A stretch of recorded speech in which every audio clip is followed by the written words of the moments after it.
Good morning, Nigeria. It's been a while since you paid us a visit. Yes. How have you been? Great, thank you. What advocacy tool and strategy can be deployed by civil service organizations towards achieving contract transparency?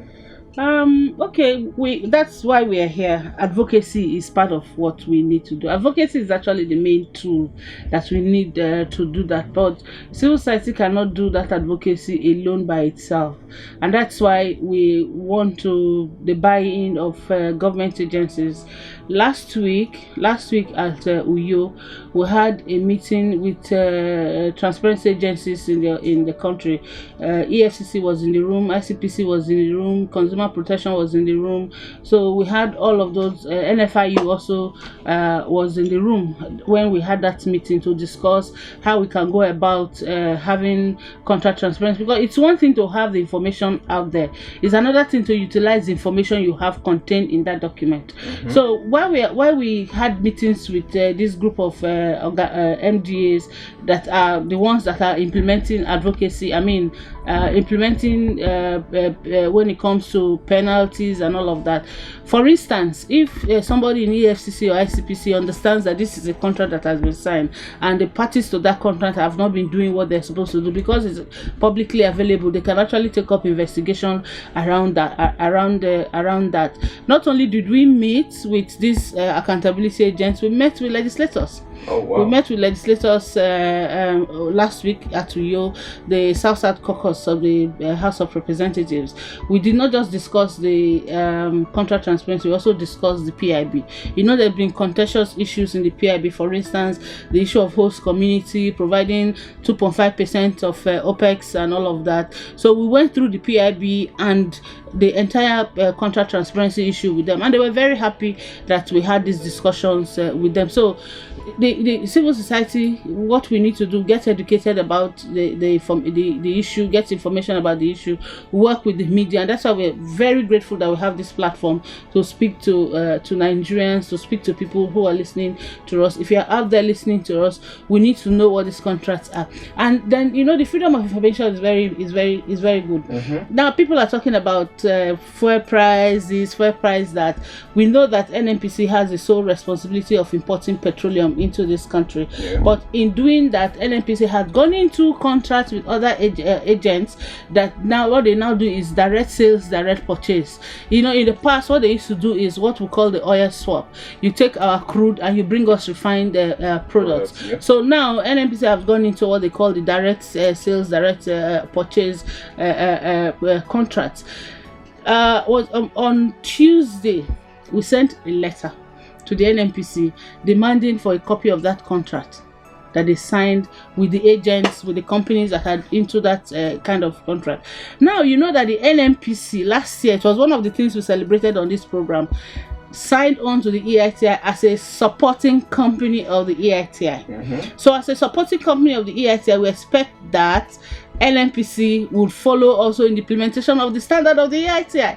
Wow. And so what we need to see is NNPC walking the talk. It's not enough to say we are a supporting company. The EITI standard 2.4 requirement 2.4 says countries should let citizens have access to their contract that they have signed. So we're looking on to NNPC to let us have access to the DSDP and DP contracts that they have signed. Okay. Now let's talk about the host communities. You made mention of host communities while we were talking, and knowing the crucial roles that organizations like yours play, especially with the host communities. How can CSOs get the buy-in of host communities towards supporting contract transparency? How can they do that? It's like if when you even talk of CSOs, it's actually a general term. Host communities are equally involved. People, when like your initial discussion about demand side accountability, people that are not government, that are not companies, those are host communities. So the CSOs can actually, they live within the community. Okay. Don't know the effect and the impact of, if you go to the environmental aspect of it, and the effect of the contracts, and the impact of the social responsibility of the companies to the community. So they can engage, they can actually amplify issues, they can actually engage the companies, they can engage the government. So they are more or less like a voice of the community. So they work hand in hand with the host community. Anything that affects the host community affects CSO. So it's a symbiotic relationship between the host communities and CSO. They are more or less like the voice of the community. They understand the terms, they understand the contract, they understand what is involved. They can easily talk, they can easily engage the community, they can easily engage the companies, they can easily engage the government, they can actually take action, they can actually monitor the implementation of those contracts. And so it's a relationship that, I mean, they work hand in hand with the host community, I mean, CSO organizations and groups. All right then, thank you very much. So can Nigerian CSOs act as monitoring agents towards the implementation of contract transparency? Yeah, of course. That's what, for instance, that's what CTA does. Okay. We monitor service delivery and how it impacts on the policies that we have created. So, civil society organizations under the Contract Transparency Network, what we do is to follow up on the implementation of contract transparency and ensure that contracts are implemented the way they have written and signed. If the PIB passes, we will be interested in seeing to the implementation of Section 83 of the PIB. We hope that section will pass as it is, and we encourage more civil society organizations to begin to use the FOI. For instance, if you send an FOI to a company, an extractive company, or especially a government agency demanding for the terms of a particular contract, and they don't give it to you, you can escalate that. So you follow up on the implementation of that. But you know that even right now, as we speak, ICPC, because information we got was that ICPC, AFCC, they're already monitoring some projects, constituency projects, for instance, and that's where you see a lot of people coming out to say, oh, this thing was not done according to the contract, this thing was not done. So we want to see more of that in the oil and gas and solid mineral sector, and civil society actors really are perfectly placed in a position to do that monitoring. All right. It's 98.3 Hot FM Abuja. I believe in a bit we will be joining Eric Basil, Publish What You Pay Central Africa Regional Coordinator, who is currently in Yaoundé, Cameroon. We will be joining Eric Basil in just a bit. We're trying to put that call through. And yes, Eric is on. Okay, Eric is on. Hello, good morning, Eric. Good morning. Good morning. How are you doing this morning? I'm doing good. Hope you too. Yes, I am good. Thank you very much for asking.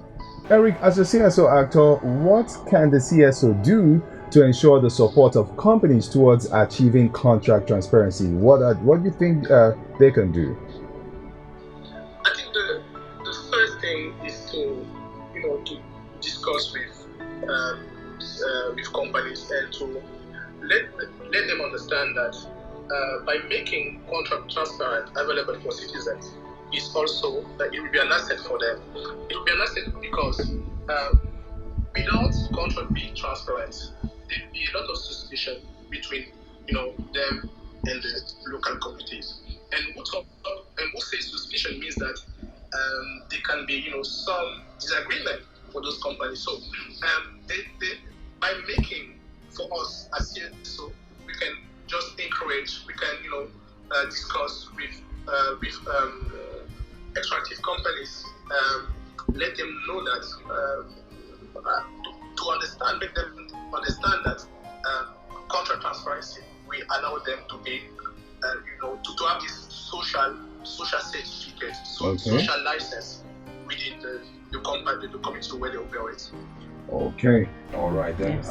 Thank you so much for coming on. Thank you always, Victor. Thank you. Thank you, Faith Mwadishi, for sharing with us, and also Paul. Yes, Paul as well, for coming in on the program. It's always nice having you here with us on mornings like this. So go ahead and enjoy the rest of your day, and I'm sure we'll be happy to see you when the PIB is passed. Yes, I'm praying every day. I look forward to that. Yes, thank you so much. All right, you're welcome. Have a great weekend ahead of you. Thank you. All righty. So that's how we're wrapping it up today on the Hot Breakfast Club 98.3 Hot FM Abuja. Thank you so much for being a part of it, El Giba.